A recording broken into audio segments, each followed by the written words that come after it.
Sir Sindh में board जो ख़दशो ज़ाहिर किया वियो आहे, सब खां पहिरियां त असां इहो ॼाणणु चाहींदासीं त कहिड़ी सतह जी बोर्ड आहे जंहिंजो ख़दशो ज़ाहिर कयो पियो वञे। हाँ अदा तव्हांजी महिरबानी, तव्हां अवामी आगाही जो मौक़ो ॾिनो। मां तव्हांखे ॿुधायां त जेको हिन दफ़े हाई फ्लोज़ एक्सपेक्टेड आहिनि, जी त जेकॾहिं ख़ुदा न ख़ास्ता गुडू वटि 5 लख क्यूसिक खां 9 लख क्यूसिक ताईं जो रेलो पास थींदो त उन जे हवाले सां असां पंहिंजी कॉन्टीजेंसी पूरी करे छॾी आहे। त उन में केतिरा हाउस होल्ड जेके से अफेक्ट थींदा, उन में तक़रीबन 1,20,000 घराणा जेकॾहिं हाई फ्लोज़ था गुज़रनि गुडू ऑनवर्ड्स, त 1,20,000 घराणा अफेक्ट थी था सघनि। ऐं असां उन्हनि जूं जेके ज़रूरियाती ज़िंदगी आहिनि उन जे हिसाब सां जेके बि शयूं आहिनि उहे मुकमिल करे छॾियूं आहिनि। सही। उन सां उन में जेको सो जीअं रिलीफ कैंप्स जो क़याम आहे, त रिलीफ जी कैंप्स असां आइडेंटिफाई करे छॾियूं आहिनि। जेके डिस्ट्रिक्ट डिज़ास्टर मैनेजमेंट अथॉरिटीज़ आहिनि, जिन जो चेयरमैन जेको आहे डिप्टी कमिश्नर्स हूंदा आहिनि, उन्हनि सां असांजी कोऑर्डिनेशन हले पई। ज़िलनि में डिस्ट्रिक्ट एमरजेंसी ऑपरेशन सेंटर्स जो क़याम थी वियो आहे, त ख़ुदा न ख़ास्ता इन्हनि हालात में कंहिंखे कंहिं बि मामले जी मदद खपे त जेका असां ज़िलई इंतिज़ामिया पूरो सहकार करे सघे। ऐं उहे 24/7 जेके से ज़िलई सेंटर्स जेके से कमु कंदा। ऐं अच्छा ईअं साईं। ई वरी PDA जी में सिंध में जी प्रोविंशियल एमरजेंसी ऑपरेशन सेंटर्स जो। अच्छा इमदाद साहब, इहो बि ॿुधाए पियो वञे त जुलाई खां सेप्टेंबर ताईं मामूल खां वधीक बरसातूं पवंदियूं। पाण ॾिसूं पिया था साल ॾेढ खां वठी हूअं बि सिंध में जेके बरसातूं आहिनि उहे मामूल खां वधीक पवनि थियूं। त हिन भेरे जेका प्रोडक्शन आहे उहा छा 2023 या 2022 खां बि वधीक बरसातूं पवंदियूं? हा अदा मां तव्हांखे ॿुधायां त 2023 में त सम्झो त एवरेज बरसात पई न। हीअ असल में 30 सालनि जी जेका बरसात जो रिकॉर्ड हूंदो आहे उन जी मीन कढंदा आहिनि, ऐं उन जे बेसिस ते जेको सो डिटरमाइन थींदो आहे। त 30 सालनि जे हिसाब मद्देनज़र रखी करे अबोव नॉर्मल रेन्स हिन दफ़े एक्सपेक्टेड आहिनि। जीअं 2022 में बि अबोव नॉर्मल रेन्स जेके से एक्सपेक्टेड हुआ, हिन नॉर्मल रेन्स एक्सपेक्टेड आहिनि।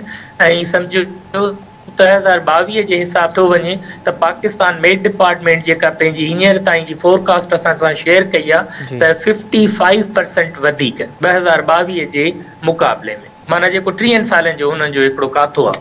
अच्छा सर, कहिड़ा कहिड़ा इलाइक़ा आहिनि जेके जिते इम्कानी बोर्ड ईंदी या जंहिंजी प्रोडक्शन कई वई आहे? हा बोर्ड जे हिसाब सां त ख़बर अथव रिवर इंडस ई आहे, जी माना गुडू बैराज असांजो इनिशियल आहे, उन खां पोइ सखर बैराज आहे, उन खां पोइ कोटड़ी बैरेज आहे। इन जा जेके ॿई पासा आहिनि, लाज़मी ॻाल्हि आहे जितां पाणी जो गुज़र थींदो ऐं ख़ुदा न ख़ास्ता को ब्रीच थियो त वरी पोइ बोर्ड जी शिकिल अख़्तियार कंदो। बाक़ी जेसि ताईं बरसाति जी ॻाल्हि आहे त जेका पाकिस्तान मेट डिपार्टमेंट हींअर ताईं अॻकथी कई आहे त जेके सिंध जा साउथ डिस्ट्रिक्ट्स आहिनि, माना साहिली पट्टी थी वई ऐं साउथ जा जेके ॿिया ज़िला ऐं साउथ ईस्टर्न जेके से ज़िला, जी उते अबोव नॉर्मल रेन्स जेके आहिनि एक्सपेक्टेड आहिनि। अच्छा सर, घणे भाङे जेको नुक़सानु थींदो आहे या बोर्ड ईंदी आहे उहो पाण ॾिसंदा आहियूं त मुख़्तलिफ़ जेके शाखूं आहिनि, वाहूं आहिनि, उन्हनि जा बंद पाण ॾिसंदा आहियूं त टुटंदा आहिनि। हिन भेरे बंदनि जी मज़बूतीअ जे लाइ कहिड़ा अॻुवाट उपाउ वरिता विया आहिनि? हा मां तव्हांखे ॿुधाईंदो हलां त हिन दफ़े irrigation department government of Sindh अलहमदुलिल्लाह फ्लड एमरजेंसी प्रोग्राम्स पंहिंजा इनिशिएट कया हुआ, ऐं जेके 2022 में बंद टुटा हुआ उन्हनि सभिनी बंदनि जी जेका सा रिहेबिलिटेशन मुकमिल थी चुकी आहे। ऐं उन सां गॾोगॾु डीसिल्टिंग जेको आहे हिन जी रिवर्स जी ऐं कैनॉल्स जी माशाल्लाह उहा बि कंप्लीट थी चुकी आहे। अच्छा सर, शहरनि में किथे कहिड़े थी सघे जी त इन प्रोग्रेस बि हुजे। शहरनि में कहिड़े बुनियाद ते बोर्ड जो ख़दशो ज़ाहिर कयो पियो वञे ऐं उहे शहरनि खे कीअं बचाए सघूं था पाण? अदा शहर जे हवाले सां असां वटि मां तव्हांखे ॿुधायां त सिंध सूबे में 30 ज़िला आहिनि। 30 ज़िलनि में माशाल्लाह डिस्ट्रिक्ट डिज़ास्टर मैनेजमेंट अथॉरिटीज़ आहिनि। पोइ जेके शहरी इलाइक़ा आहिनि उन्हनि जे लाइ जेके DDMAs आहिनि, उन्हनि अर्बन फ्लड मैनेजमेंट पंहिंजा प्लान्स जेके आहिनि तयारु कया आहिनि। त जेके शहरी इलाइक़ा अथनि उते जेके पंपिंग स्टेशन्स आहिनि उन्हनि खे फ़ाल करायो अथनि, उन्हनि जी रिपेयर मेंटेनेंस ते ख़्यालु कयो पियो वञे। ऐं जेके शहर में सम्झो था त सेवरेज जो निज़ाम आहे, नालियुनि जो निज़ाम आहे, या स्टॉर्म वाटर ड्रेन्स आहिनि कंहिं शहर में, त उन्हनि जी